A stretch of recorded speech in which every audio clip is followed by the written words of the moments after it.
Ignite FC, we're back in Minnesota, Nate. We're at the Broadway Ballroom in Alexandria, Minnesota, and we've got some really good fights on the card. Our main event is Jesse Wanmaker versus Sam Hernandez. Man, we talked a lot about Ignite, kind of the new direction. They've really expanded where they're at. They're bringing people from all over the place to fight on these cards.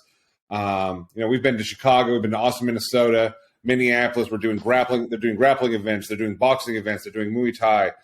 They're really kind of becoming a true combat sports organization. And this card here, from the looks of things, is nothing to look away from. I mean, tell me a little bit about this main event. All right, so we got Jesse Wanamaker. He's at a Jungle Gym, supplements over at Apex Jiu-Jitsu. He's a purple belt, and he's got 9 pro fights. On the other side, we've got Samuel Hernandez, Fight Squad, supplements at another gym, Mark 44. He's a really good boxer with slick submissions. He's got 5 pro fights. You've got 2 guys that primarily work the ground so that they can keep the fight on their feet. I think it's going to be a slugfest, man. This is going to be one that everyone's going to enjoy. Man, Mike, in the co-main event, we got 2 girls coming up and fighting. Kind of younger amateurs, but in that female division, you don't have to have a lot of experience to get there. They're coming out of 2 of the best gyms in the Midwest with some of the best coaching. What can you tell me about them? Okay, so here we go. The fastest way to the UFC is the female division. It's the female division and the men's heavyweight division. It's the easiest way to get to the big show. We've got Shaylee Lip, who is out of the Academy in Fargo. She's 2-0, 20 years old, a Division I track and field athlete. Like, she is a grade A athlete. On the other side, we've got our 135-pound champion, Shea Bowers. She's from Next Edge Academy, veteran of 5 amateur fights. She's 4-1. And she's also a cross-country runner from a Division I college, South Dakota University. So you've got 2 blue chippers coming together at 130 pounds.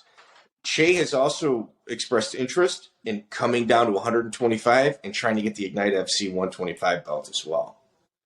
Man, I mean, with 2 running athletes there, we definitely can look forward to a long fight. Nobody gassing out in this fight, huh? No. And it's like, if you really think about it, outside of wrestling, the most mentally tough thing that you can do to train yourself is just long distance running. And both these 2, like, they've got that, to a T, to where they were in college doing it.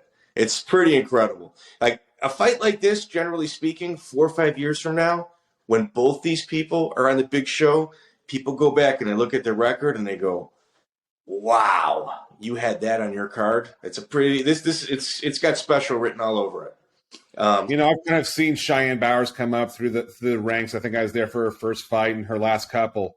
Man, this is an exciting fight. Yeah. I don't think it's going to disappoint at all. You're not going to see them laying on the ground wrestling. You're going to see a lot of striking and going hard at it. Absolutely. We got a stacked card. It's a good card. I mean, what one other fight are you really looking forward to see on this card? So if I had to pick one fight, I'm looking through the card, digging through it. If I had to pick one that I'm like, you know what? It's kind of got fight of the night written on it. I'm going Brady Steinhorst versus Brett Bai. Here's the reason. Brett Bai, Next Edge Academy, he's a Division I wrestler. So he is a high-end athlete. He was supposed to fight on our Austin event.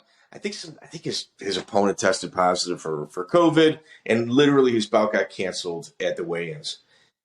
He's a Division I wrestler, high-end athlete. And on the other side, we got Brady Steinhorst out of Mark 44.